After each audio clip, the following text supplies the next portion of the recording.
It's James here. This is actually my first time doing one of these Facebook Live things, but I can't help it.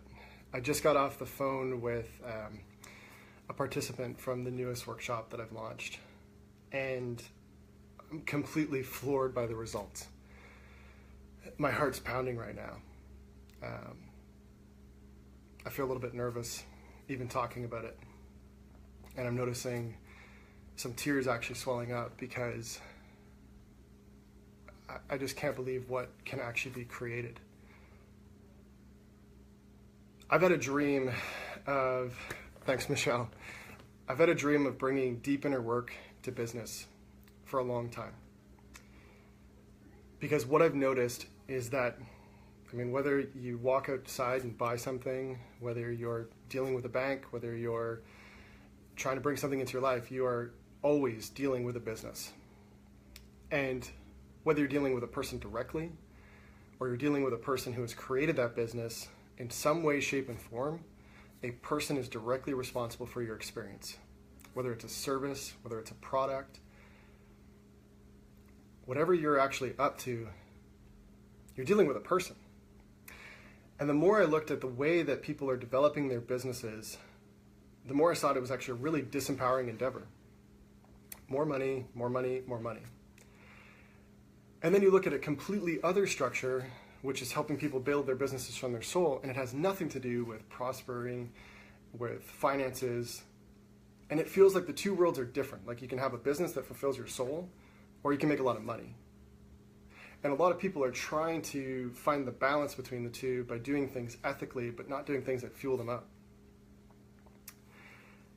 And I got really curious. What if you could create an experience that when people went through, they could truly understand why they're building a business, why they're going after the clients that they want to go after, why they're bringing anything into their life at all.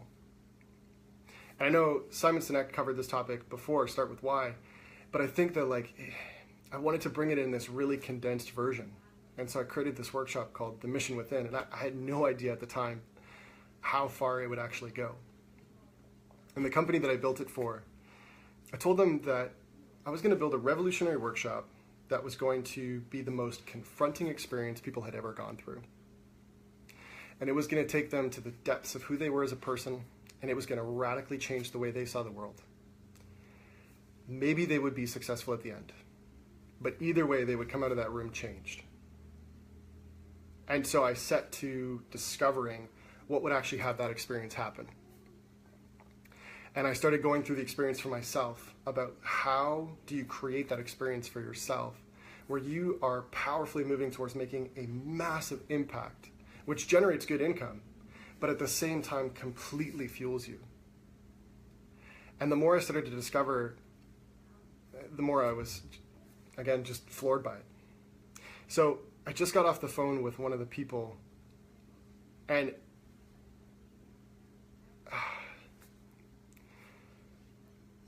out of a stroke of just complete change, they tell me that they've gone off and they're bringing in what's $1 billion client, bigger than they've ever done before.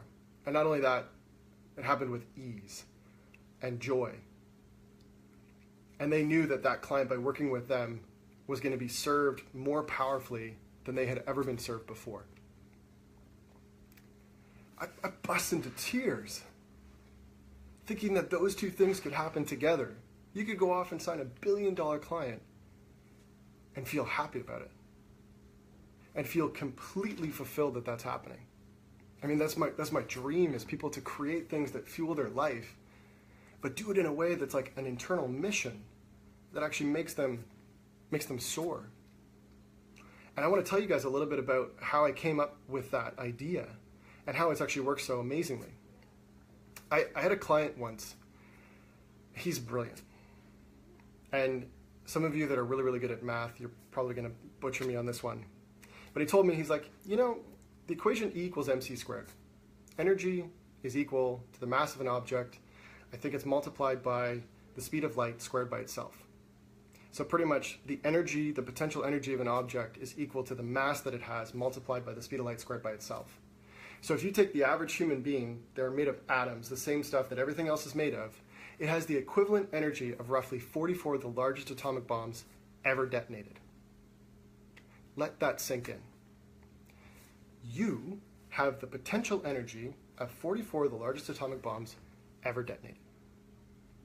The first time I heard that, it blew my mind. And then I asked, where the hell is all the energy going? How come if I have all this energy, I wake up tired, I wake up feeling like shit, I wake up pissed off? How come I don't feel this energy, this mythical, mathic energy that is supposed to be in my life? And then I started looking at the example of Superman. Superman was actually born on another planet, the story goes, and this planet had a ton more gravity than we have right now. And so his body, the mechanics and the physiology of his body was actually brought up to be with a higher level of gravity. Then he comes to Earth as a boy, and there's far less gravity here. So he's made to be far stronger, but you remove the gravity, and suddenly he's effortlessly flying. So I started asking, if I've got the equivalent energy of 44 of the largest atomic bombs, and I'm held back by the gravity that actually uses that, and I release the gravity of that, maybe I'll have the energy of 44 of the largest atomic bombs that have ever been detonated.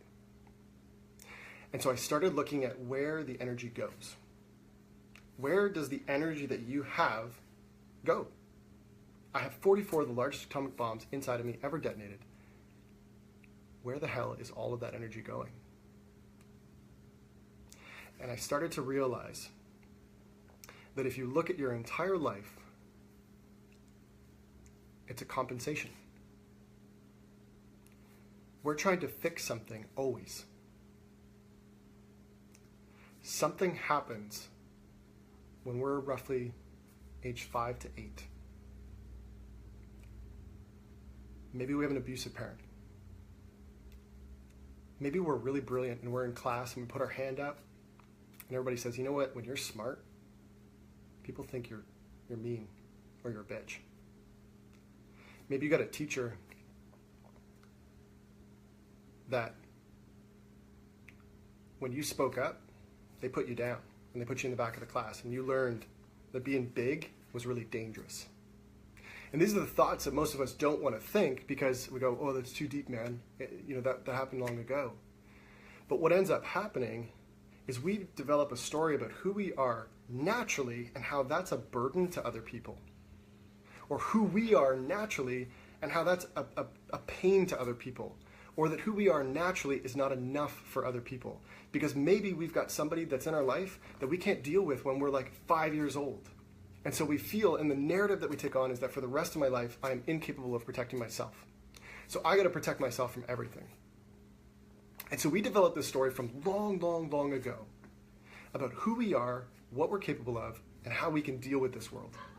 And how we have to compensate for that world. So based on those compensations, we create this crazy scenario where we either avoid a situation where we'd feel like that again, or we go to strive to never feel like that again, over and over and over. And we develop this story about ourselves that goes with us forever. And it could be something like, I'm a burden, I'm not enough, I'm too much, I'm too little. And we live our entire life as a compensation for that. Now that compensation, the energy that it takes to compensate for that, is where it's all going.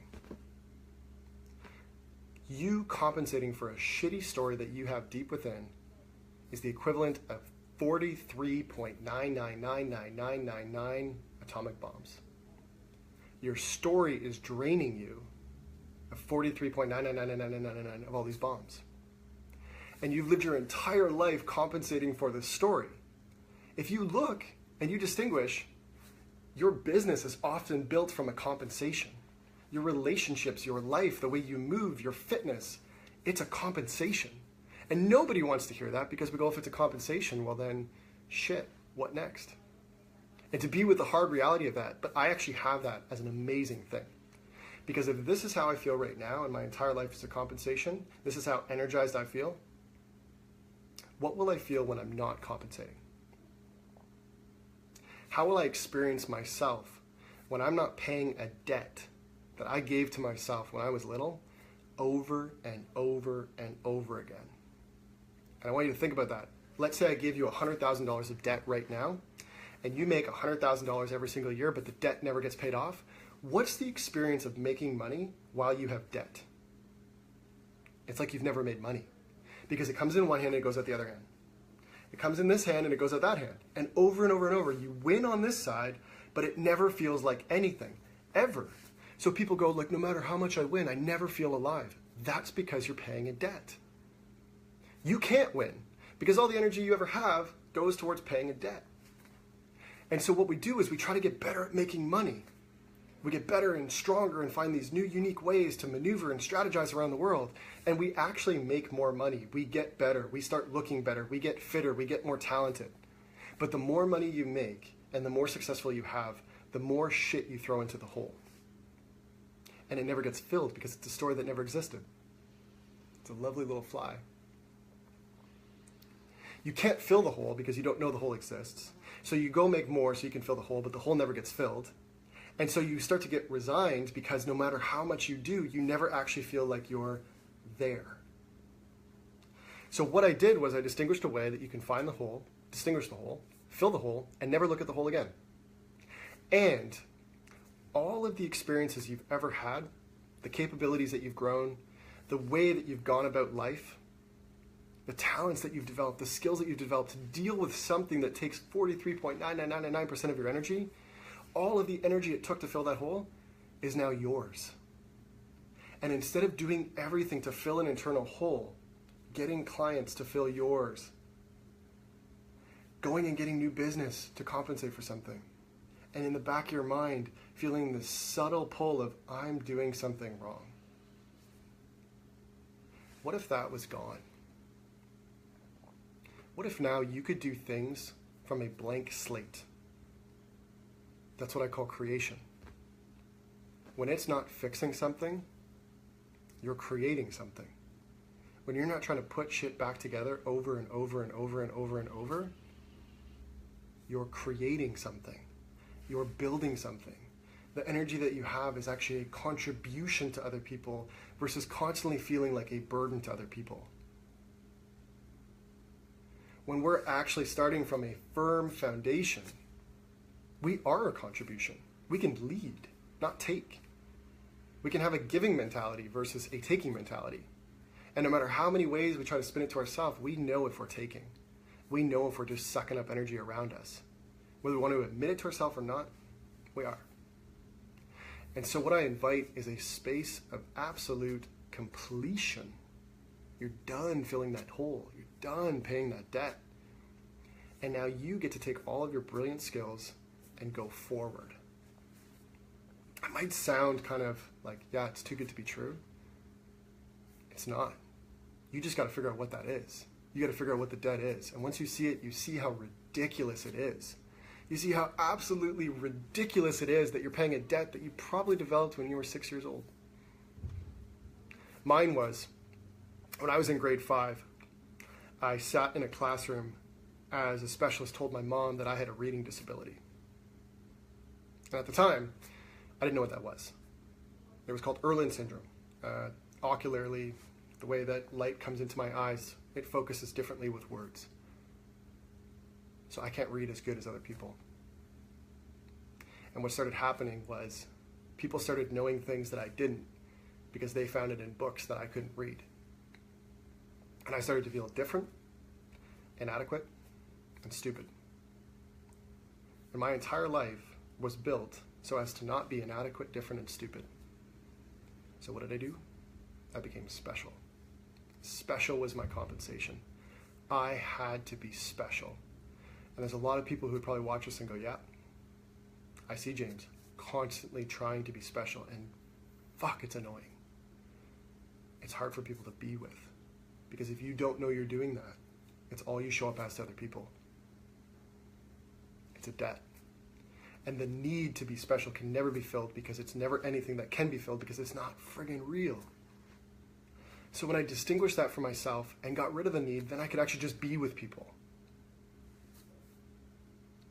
You could actually just be with people instead of trying to get something to fill some sort of pain that you've got. And when I finally let that go, I could be a contribution. I could be a leader. I could actually unite people. I could bring communities together and help them thrive instead of constantly trying to lift myself up.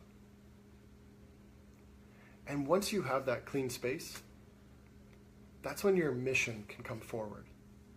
And I simply define mission as a concentration of power. It's like you got this whole sun, you take it through a magnifying glass, and you get like a laser. A mission is the thing that you bring to the world, but you cannot bring a mission to the world while you're trying to fix yourself. You have no foundation.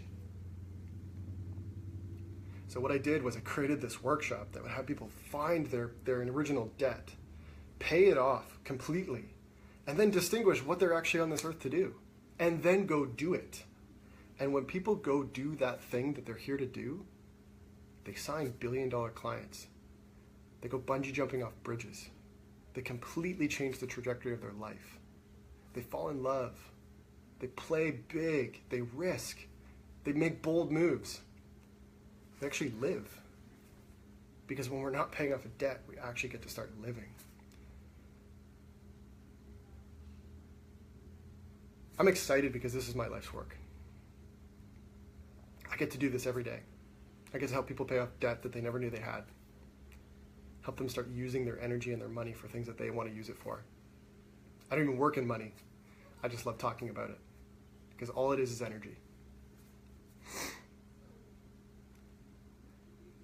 I'm thrilled that this is what I've got to create.